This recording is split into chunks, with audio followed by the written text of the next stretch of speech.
تقرری تو ہو گئی ہے، تو حکومت کی اس تقرری کو کس نظر سے آپ دیکھ رہے ہیں؟ ایک مضبوط اپوزیشن کے طور پر، یا ایک ایسی اپوزیشن جو مختلف جماعتوں میں جو ہے بٹی ہوئی ہے؟ بسم اللہ الرحمن الرحیم۔ جہاں تک محمود خان اچکزئی کا ایز اے اپوزیشن لیڈر کی تعیناتی ہے، میں آپ کو بتاتا چلوں کہ پاکستان مسلم لیگ نون کی حکومت جو اس وقت میاں محمد شہباز شریف صاحب وزیر اعظم ہے، ٹھیک. وہ سلیکٹڈ پرائم منسٹر کی طرح نہیں ہے کہ وہ اپوزیشن لیڈر کی سٹیٹس کو تسلیم کرنے سے انکار کرے، ان کے ساتھ بیٹھنے سے انکار کرے، ان کے ساتھ ہاتھ ملانے سے انکار کرے، ان کو دشمن سمجھے، بلکہ پرائم منسٹر آف پاکستان میاں محمد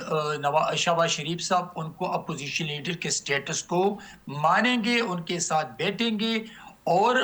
پارلیمان کی مضبوطی کے لیے، جمہوریت کی مضبوطی کے لیے، پارلیمان کے حسن کے لیے، جمہوریت کے حسن کے لیے اچکزئی صاحب کو اپوزیشن لیڈر تسلیم کریں گے۔ ٹھیک. لیکن میں پی ٹی آئی کے ایم این اے سے، میں عمران کی بہنوں سے، میں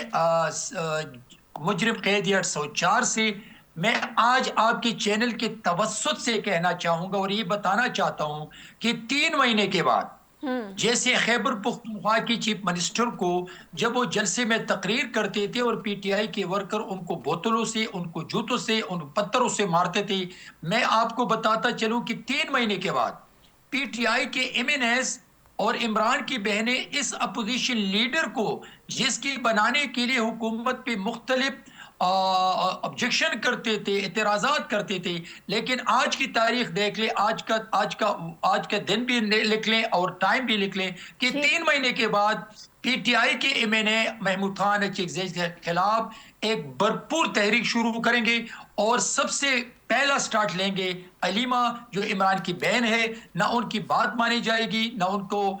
کوئی مینڈیٹ ملے گا، صرف نام کا اپوزیشن لیڈر ہوگا، اور پھر ایک دن ایسا آئے گا کہ پی ٹی آئی کے لوگ دوسرا اپوزیشن لیڈر کے نام دیں گے۔